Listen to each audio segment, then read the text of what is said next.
Okay students, the next rule is number 5. The position of the substituent is indicated by the number of carbon atom to which it is attached. The number is prefixed to the name of the group separated by the hyphen. अब हमने substituent को लिखना कैसे, उसकी position को किस तरीके से हमने इंडिकेट करना है. ओके स्टूडेंट्स, जैसे कि यहाँ पर हमारे पास मिथाइल एज ए सब्स्टिट्यूएंट है या इथाइल है, तो इनको हमने मेंशन किस तरीके से करना है. जैसे कि मिथाइल है तो या इथाइल को हम देख लेते हैं. इथाइल, तो इथाइल 3 कार्बन के साथ अटैच है, तो 3 और इथाइल. ओके, यानी जो इसकी पोजीशन है ये एज अ प्रीफिक्स हम लिखेंगे with this name, and position and name is separated by the hyphen. And the next rule is 6. The names of the alkyl groups are written before the name of the parent hydrocarbon in alphabetical order separated by the hyphen. Means कि जब हम name लिखेंगे properly तो alkyl groups जो भी होंगे या substituents जो होंगे उनको पहले लिखेंगे और पेरेंट चेन का नेम बाद में आएगा, और जो भी हमारे पास सब्स्टिट्यूएंट्स होंगे उनको हम अल्फ़ाबेटिकल ऑर्डर में लिखेंगे. स्टूडेंट्स, जैसे कि इस एग्जाम्पल में हमारे पास मिथाइल सब्स्टिट्यूएंट भी है और इथाइल भी है, तो अगर इन दोनों को हमें लिखना है तो हम इन्हें कैसे लिखेंगे. हम इथाइल अल्फ़ाबेटिकली ई पहले आ रहा है, मिथाइल का एम बाद में आ रहा है. ठीक है, तो इथाइल को पहले लिखेंगे 3 इथाइल. ओके, और उसके बाद हम मिथाइल को मेंशन करेंगे. लेकिन यहाँ पर मिथाइल हमारे पास एक नहीं है, मोर देन 1 है, तो उसके लिए हम रूल देख लेते हैं. Rule number 7.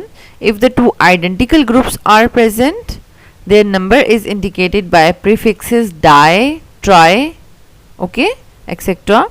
The numbers, their numbers are grouped together separated by commas. अब अगर हमारे पास मोर देन 1 आइडेंटिकल ग्रुप्स हैं, जैसे कि हमारी इस एग्जांपल में हमारे पास मिथाइल है.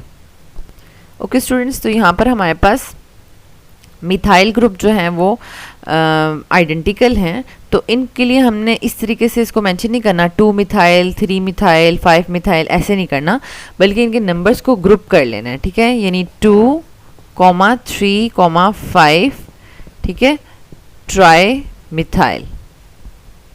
Okay, and the next rule is number 8. If 2 identical groups appear at the same carbon atom, okay, जैसे कि एक ही कार्बन पर हों, the number is repeated twice separated by commas.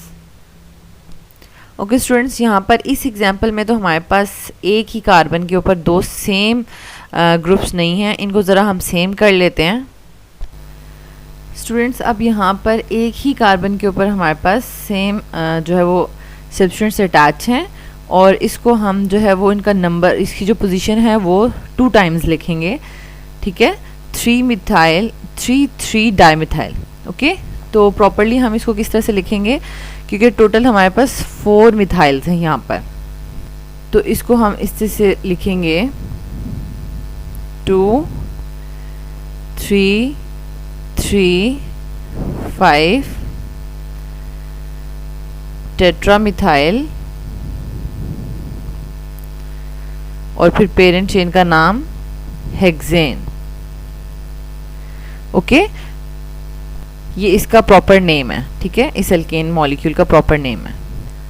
Okay students, the last rule is the longest chain of the substituent is numbered starting with the carbon attached directly to the main chain. okay, अब ये substituent की बात हो रही है कि substituent की chains भी लॉन्ग हो सकती हैं. ठीक है, तो उसके लिए हमने नंबरिंग कहाँ से करनी है. The carbon that is directly attached to the main chain, and parentheses are used to separate the numbering of the substituent and the main chain. Let's see the example. Okay students, ये हमारे पास एक alkane molecule है और इसमें हम longest chain select करते हैं, और वो है हमारे पास दैट इज़ 9 कार्बन। ये हमारे पास 9 कार्बन चेन है, ठीक है। अदर पॉसिबिलिटीज़ में हमारे पास ये चेन है, but this is smaller chain, 8 carbon, ठीक है। अब ये 9 कार्बन चेन के साथ हमारे पास जो सब्सटेंट अटैच है ये एक लार्जेस्ट सब्सटेंट है, और इसको भी हम नंबरिंग कर सकते हैं लिखने के लिए, ठीक है। इसकी नंबरिंग के बारे में बताया जा रहा है कि हमने कैसे करनी है। फर्स्ट ऑफ ऑल तो हम अपनी मेन चेन की नंबरिंग कर लेते हैं, 1 2 3 4 5 6 7 8 एंड 9, ओके। और अब हम सब्सटेंट की चेन की नंबरिंग करते हैं, और from the carbon that is directly attached with the main chain 1 2 and 3। अगर हम इस तरफ जाएंगे तो ये सिर्फ 2 कार्बन है, दैट्स वाई हम लॉन्गेस्ट चेन को सिलेक्ट करेंगे 3 कार्बन, ठीक है। और अब हम इसका नेम लिखते हैं। बेसिकली हमारे पास ये जो सब्सटेंट अटैच है ये 3 कार्बन चेन वाला है, ठीक है, प्रोपाइल, और ये जो है वो मिथाइल। तो M पहले आता है और P बाद में आएगा अल्फ़ाबेटिकली, दैट्स वाई हम मिथाइल को पहले लिखेंगे, ओके स्टूडेंट्स। अब हमने यहाँ पर 2,7 डाईमिथाइल, ठीक है। और अब 5 पे हमारे पास सब्सटेंट अटैच है लॉन्गेस्ट वाला, दैट इज़ 5। और अब हमने ब्रैकेट्स के थ्रू उसकी नंबरिंग अलग सेपरेट कर लेनी है।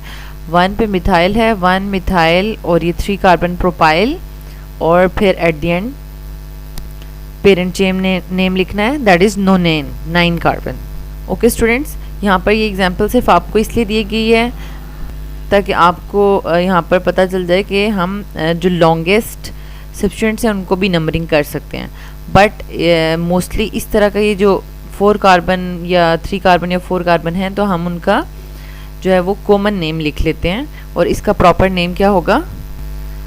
अब अगर हम इसको एक ही सब्सटेंट लें तो ये 4 कार्बन है ब्यूटाइल, तो B जो है वो पहले आता है और M मिथाइल बाद में आता है, तो हम ब्यूटाइल को पहले लिखेंगे, ओके ओके स्टूडेंट्स। तो यहाँ पर हमारे पास ये जो डायरेक्टली अटैच कार्बन था ये सेकेंडरी था, ठीक है। तो ये हमारे पास 5 सेकेंडरी ब्यूटाइल, 2,7 डाईमिथाइल नोनेन इसका नेम होगा, ओके स्टूडेंट्स। मोस्टली ये जो रूल है ये अल्केन्स में मोस्टली फॉलो नहीं होता, लेकिन अगर कोई और फंक्शनल ग्रुप होगा और उसमें पॉलीफंक्शनल कोई मॉलिक्यूल हो जाएगा तो उसमें मोस्टली ये रूल फॉलो होता है, ओके।